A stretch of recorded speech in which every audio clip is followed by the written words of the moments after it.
Heureuse de Marisol Touraine aux dernières législatives d'Indre-et-Loire, vice-présidente de l'UDI, elle est aujourd'hui porte-parole de son parti à l'Assemblée. Encore pour quelques jours, affaiblie par une contamination au Covid-19 puis par un cancer. Elle a en effet décidé de mettre entre parenthèses sa carrière politique débutée en 2008. Sophie Oconi, bonsoir. Bonsoir. Merci de nous recevoir chez vous à Saint-Avertin. Comment allez-vous aujourd'hui ? Écoutez, je vais mieux. Je vais mieux d'un point de vue de mon cancer et je veux saluer ici l'ensemble des soignants, du monde hospitalier et des soignants.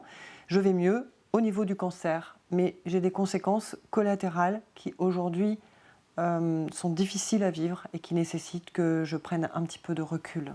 Alors justement, face à cette épreuve, vous avez décidé de démissionner de votre mandat de député de la 3e circonscription pour des raisons de santé essentiellement. Oui, c'est ça, c'est-à-dire que il faut que je m'extrais de cette pression politique, médiatique, qui est d'ailleurs tout à fait liée à la crise sanitaire, qui nécessite un député engagé de chaque instant. Et donc, c'est mes problèmes de santé qui ont participé à cette décision. Comment ça va se passer pour votre circonscription ? Est-ce que votre suppléant va prendre le relais ? Est-ce qu'il y aura une nouvelle élection ? Alors, nous allons regarder tout ça dans le détail. A priori, il y aura certainement une nouvelle élection, puisque n'intervient le suppléant que dans le cadre d'une nomination à un ministère ou un décès. Donc, nous allons regarder ça avec attention, avec l'ensemble des acteurs de ma circonscription. Est-ce que c'est la fin de votre carrière politique ? Non. Parce que j'ai trop entendu dire des hommes et des femmes, c'est fini, j'arrête la politique, et puis les retrouver sur le chemin de la politique. Donc je ne dirai jamais une chose pareille. Et puis la politique, c'est mon ADN. Donc je ne dirai pas ça, mais je dirais qu'aujourd'hui, je veux mettre cette vie politique entre parenthèses pour me préserver et pour préserver ma famille. Ce cancer du sein et cette opération très intime, vous n'en faites pas mystère, vous avez accepté d'en parler publiquement. Pourquoi ? Parce que dans ma famille, j'ai des femmes qui ont été victimes de cette maladie. Ma cousine est décédée et j'ai le sentiment qu'elles ont vécu cela comme une maladie honteuse. Vous savez, quand une personne décède des suites d'un cancer, on dit qu'elle est décédée des suites d'une longue maladie.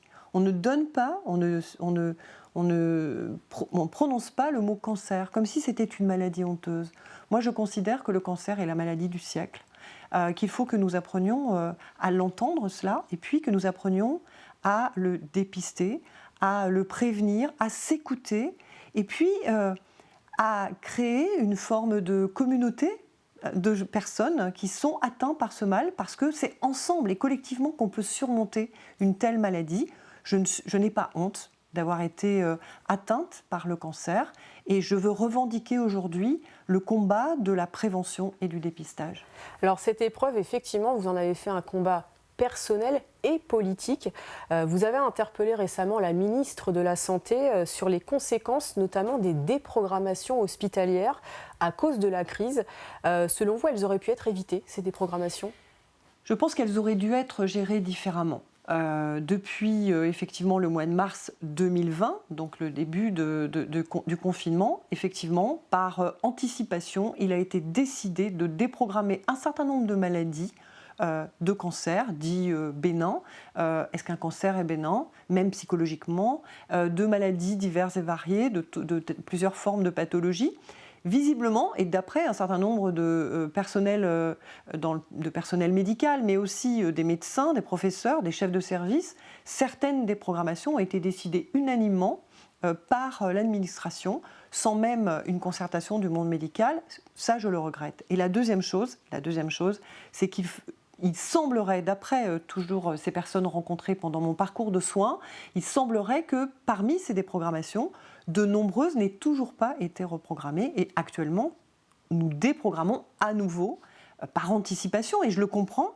Mais ce qu'il faudrait ensuite, c'est qu'il y ait un suivi par les ARS de toutes ces déprogrammations pour comment dirais-je, lancer le travail de la reprogrammation, ce qui n'a pas été fait. Il a été déprogrammé, je crois, 80% d'un certain nombre de maladies lors du premier confinement. Et nous avons constaté au déconfinement que ces 80% n'avaient jamais été rattrapés. Il y a aussi des gens qui ont eu peur aussi d'aller dans les hôpitaux pendant cette crise, d'être contaminés dans les milieux hospitaliers. Tout à fait. Est-ce que c'est votre cas vous parlez dans votre cas de négligence. Vous n'êtes pas allé assez tôt vous faire dépister? Non, alors moi, ce n'est pas par la peur d'attraper ce virus dans le cadre d'un parcours de soins ou de surveillance, mais c'est parce que j'ai été négligente personnellement. C'est-à-dire que j'ai des antécédents familiaux dans le domaine du cancer du sang et j'aurais dû avoir des mammographies régulières, chose que je n'ai pas fait, parce qu'une journée pousse une autre, parce que finalement un cancer, ça fait pas mal. Vous voyez, quand vous avez une appendicite, quand vous avez une douleur quelque part, vous avez ce mal qui vous rappelle à l'ordre au quotidien. Quand vous avez un cancer, il est indolore. C'est une grosseur que vous sentez ou pas, moi je ne l'ai pas senti, et qui n'est pas douloureuse, qui est totalement indolore. Donc ça ne pousse pas forcément à aller consulter, se surveiller, s'écouter.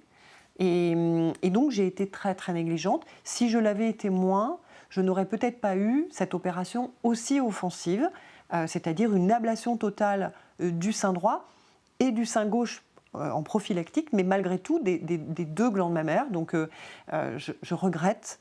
Et aujourd'hui, ce qui sera mon combat, même si je ne suis plus députée, je garderai la parole pour un combat de dépistage et de prévention. C'est important pour vous, pour l'ensemble de ceux et celles qui sont aujourd'hui potentiellement victimes d'un tel traumatisme finalement. Alors aujourd'hui, le nerf de la guerre aussi, face à cette épidémie de la Covid-19, ce sont bien sûr les dépistages encore, mais surtout les vaccins. Et beaucoup de gens n'arrivent toujours pas aujourd'hui à prendre rendez-vous par téléphone ou sur Doctolib. Est-ce que c'est normal ou est-ce qu'il faut faire différemment? Je pense que le problème est complexe. C'est grave. C'est grave parce que ça crée une frustration et de nouveau une forme de défiance vis-à-vis du gouvernement, vis-à-vis du ministère de la Santé et vis-à-vis du monde politique finalement de la part des Français. Et ça n'est pas acceptable. Quel est le sujet, à mon avis? C'est que on ne dit pas la vérité. Donc ça, je le regrette. Je considère qu'aujourd'hui, le ministre de la Santé devrait être plus transparent sur la réalité.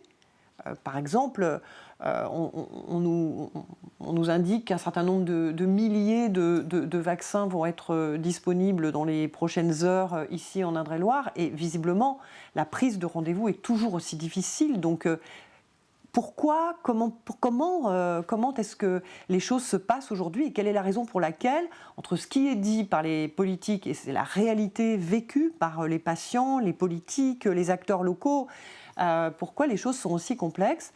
Il y a une deuxième chose, à mon avis, qui est importante à savoir, c'est que l'industrie pharmaceutique ne joue pas forcément le jeu. Alors, je ne parle pas évidemment de Recipharm qui va effectivement produire des vaccins amont, en cela d'ailleurs soutenu par des aides financières du gouvernement qui va permettre d'aller un plus vite et de faire mieux en volume. Mais je pense que Pfizer, AstraZeneca, etc. n'ont pas joué le jeu de nous fournir le nombre de vaccins qu'ils s'étaient engagés à nous fournir pour des raisons exclusivement financières. Parce que l'Europe et la France n'achètent pas les doses très chères comparées à d'autres pays qui, eux, sont mieux servis parce qu'ils achètent les doses plus chères. Autre sujet qui fait l'actualité en ce moment, ce sont les paroles de ces femmes et de ces jeunes filles qui se libèrent pour dénoncer les agressions sexuelles et viols dont elles ont été ou sont encore victimes. Un sujet qui vous tient particulièrement à cœur et pour lequel vous avez pris position en proposant un amendement concernant les victimes d'inceste notamment. Vous avez demandé de décaler le point de délai de prescription qui est aujourd'hui de 30 ans, on le rappelle, à compter de la majorité. En quoi ce point est important? Nous avons tous les jours une illustration de ce que la prescription n'est pas satisfaisante pour des viols commis sur des enfants ou même des crimes commis, des assassinats commis ou des meurtres commis sur des enfants. La prescription jusqu'à présent était de 20 ans, c'est-à-dire qu'à partir de l'âge de la majorité, à 38 ans, le fait était prescrit. 38 ans, c'est jeune. Et pour dénoncer un père, un beau-père, un cousin, un frère, un ami, Une personne qui a une ascendance, une emprise sur la personne qui est victime de faits dramatiques comme cela, c'est court. Donc on a réussi à porter à 30 ans la prescription. Sauf que 30 ans, quand on regarde l'affaire Kouchner, eh bien l'affaire Kouchner, 30 ans plus 18, ça fait 48 ans, et le jeune garçon Victor a 49 ans. Le fait est prescrit. Donc il n'y aura pas de procédure judiciaire, il n'y aura pas de parcours judiciaire qui permettra à cet enfant, à ce jeune, qui aujourd'hui est adulte, d'être considéré comme une victime. Ça n'est pas satisfaisant. Il faut que ces faits-là soient imprescriptibles. Que pensez-vous de la proposition à ce sujet du garde des Sceaux, Éric Dupond-Moretti, de mettre en place justement une prescription échelonnée permettant à des victimes, pour qui les faits seraient prescrits, de pouvoir engager des poursuites si d'autres victimes ont subi les mêmes sévices commis par le même auteur? C'est bien. L'imprescriptibilité, pour moi, est bien plus simple à mettre en œuvre. On me dit pas d'imprescriptibilité parce que ça n'est que pour les crimes contre l'humanité. Mes enfants, c'est notre humanité. Donc pour moi, ce n'est pas un sujet. Et l'imprescriptibilité, pour moi, c'est l'assurance que les auteurs seront condamnés, c'est l'assurance que les auteurs seront poursuivis et surtout, c'est l'assurance que les victimes seront au moment où ils le choisiront, considérées comme des victimes. Et c'est ça le vrai sujet. Alors, ce que propose le ministre de la Justice est mieux. Par exemple, dans l'affaire Le Squarnec de Loches, aujourd'hui, la plupart des victimes n'auront pas une procédure judiciaire. Dans ce cas-là, ils seront considérés comme une victime et ils iront en justice. C'est mieux que rien.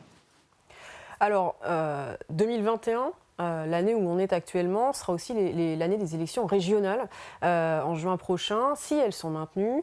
On parle de Marc Fesneau comme candidat au centre, actuel ministre en charge des relations avec le Parlement. C'est le meilleur candidat, selon vous? C'est celui qui pourrait battre François Bonneau au régional? Alors, moi, j'ai un avis personnel que je vais vous exprimer tout de suite, mais pour ce qui concerne la fédération UDI 37, c'est un choix qui se fera dans la fédération. UDI, ça veut dire Union des démocrates et indépendants. Donc, ça veut dire que je dois questionner l'ensemble des membres de ma fédération, et ça va se faire dans les prochains samedis à raison de réunions de 6 personnes. Donc, ça va être organisé tout ça. Donc, c'est eux qui choisiront. Maintenant, moi, j'avoue que je me sens extrêmement proche de Marc Fesneau. Lorsque j'ai fait ma campagne en 2014 pour les européennes, il était à mes côtés. Il vous a proposé une place sur sa liste?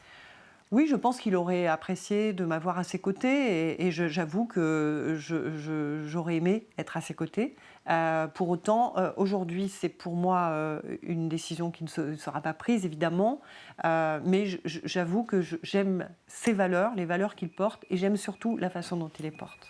Dernière question, Sophie Oconi, où en est votre livre sur votre expérience de femme en politique? Il est écrit, il est en cours de relecture, etc. Le titre, c'est « Au nom des mères, des filles et des saints d'esprit ».